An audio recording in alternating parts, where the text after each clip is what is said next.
महर्षि अत्रि का आश्रम। जब भरत चित्रकूट से वापस अयोध्या लौट गए तो राम ने लक्ष्मण से कहा, हे सौमित्र, माताएं वापस चली गईं, इसलिए मेरा हृदय उदास तथा उद्विग्न हो गया है। इस स्थान के साथ उन सबकी स्मृति जुड़ गई है। मुझे बारंबार उनकी स्मृति सताने लगी है। अतः मेरा विचार है कि अब हम इस स्थान का परित्याग कर दें और अन्यत्र कहीं जाकर निवास करें। इस प्रकार सीता और लक्ष्मण से अपने विचार का समर्थन प्राप्त करके उन्होंने चित्रकूट का परित्याग कर दिया और वहां से चल पड़े। चलते चलते वे महर्षि अत्रि के आश्रम में जा पहुंचे। उन्होंने परम तपस्वी वृद्ध महर्षि को प्रणाम किया तथा अपना परिचय दिया। महर्षि अत्रि ने उनका स्नेहपूर्वक स्वागत किया। फिर महर्षि अत्रि ने अपनी वृद्धा पत्नी अनुसूया को मिथिलानरेश की राजकुमारी तथा अयोध्या की ज्येष्ठ पुत्रवधू सीता से परिचय करवाया तथा उनका यथोचित सत्कार करने के लिए कहा। इस पर राम ने भी सीता से कहा, सीते, माता के समान स्नेहमयी अनुसूया देवी के चरण स्पर्श करो। सीता ने अनुसूया के चरण स्पर्श किए और उनसे आशीर्वाद प्राप्त किया। अनुसूया बोली, सीता, तुमने राजप्रासाद के ऐश्वर्य का परित्याग कर अपने पति के साथ वन में, जहाँ पर भांति भांति के कष्टों को झेलना पड़ता है, रहने का जो निश्चय किया है वह तुम्हारा महान त्याग है।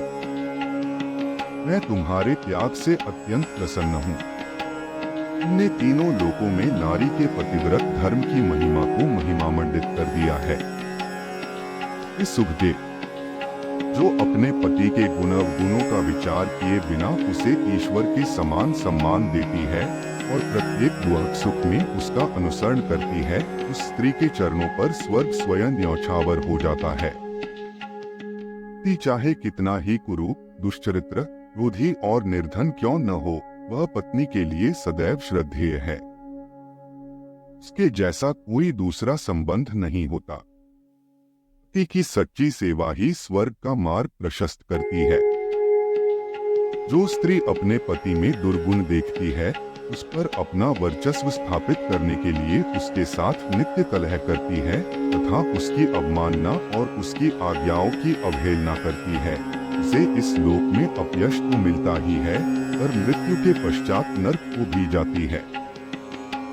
तुम स्वयं समस्त शास्त्रों को जानने वाली हो तथा अपने पति की अनुगामिनी हो, अतः तुम्हें किसी प्रकार की शिक्षा देने की आवश्यकता ही नहीं है। तुमने अपने कर्तव्य पालन करके तीनों लोकों में कीर्ति प्राप्त की है। मेरा आशीर्वाद है कि तुम्हारी बुद्धि सदा किसी प्रकार निर्मल बनी रहे। देवी अनुसूया के इन उपदेशों को सुनकर सीता बोली, हे आर्या, आपके उपदेश मेरे लिए अत्यंत महत्वपूर्ण है। मेरी माता और सास ने भी मुझे यही शिक्षा दी है कि पति स्त्री का गुरु, देवता और सर्वस्व होता है। अब आपके द्वारा दी गई शिक्षा को भी मैंने हृदयंगम कर लिया है। मैं आपको विश्वास दिलाती हूँ कि पति का अनुगम ही मेरे जीवन का एकमात्र लक्ष्य है और मैं कभी इस मार्ग से विचलित नहीं होंगी। सीता के वचनों को सुनकर अनुसूया ने कहा, पुत्री, मैं तुझसे बहुत प्रसन्न हूँ। अपनी इच्छानुसार कोई वर मांग लो। मैं वनवासिनी अवश्य हूँ, किंतु दैवी शक्ति से किसी भी मानव की मनोकामना पूर्ण करने में समर्थ भी हूँ। सीता बोली, माता, मैं पूर्णतया संतुष्ट हूँ। आपने मुझ पर असीम कृपा की है, यही मेरे लिए यथेष्ट है। प्रसन्न होकर अनुसूया ने कहा, हे जानकी, तुम सदा सौभाग्यवती रहो। यद्यपि तुमने कुछ भी नहीं मांगा है, तथापि मैं तुम्हें यह दिव्य माला देती हूँ। इस माला के फूल कभी नहीं कुम्हलाएंगे। ये दिव्य वस्त्र भी स्वीकार करो। ये न कभी मैले होंगे और न फटेंगे।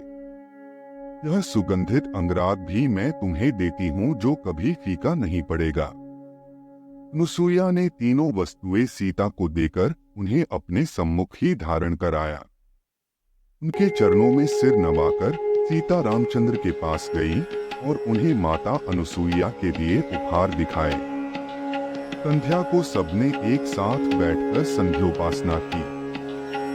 पश्चात अनुसुईया सीता को चंद्र की शुभ्र ज्योत्नायुक्त रात्रि में वन की शोभा दिखाने के लिए ले गई। फिर आध्यात्मिक चर्चाएं हुई। अंत में सभी ने मुनि के आश्रम में विश्राम किया।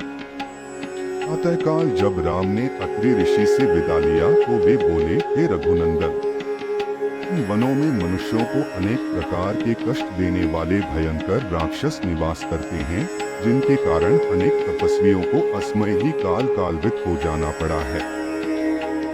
मेरी इच्छा है कि तुम इनका विनाश करके तपस्वियों की रक्षा करो। राम ने महर्षि की आज्ञा को शिरोधार्य किया तथा उपद्रवी राक्षसों को नष्ट करने का वचन दिया। फिर सीता तथा लक्ष्मण के साथ वहां से दंडक वन के लिए प्रस्थान कर गए।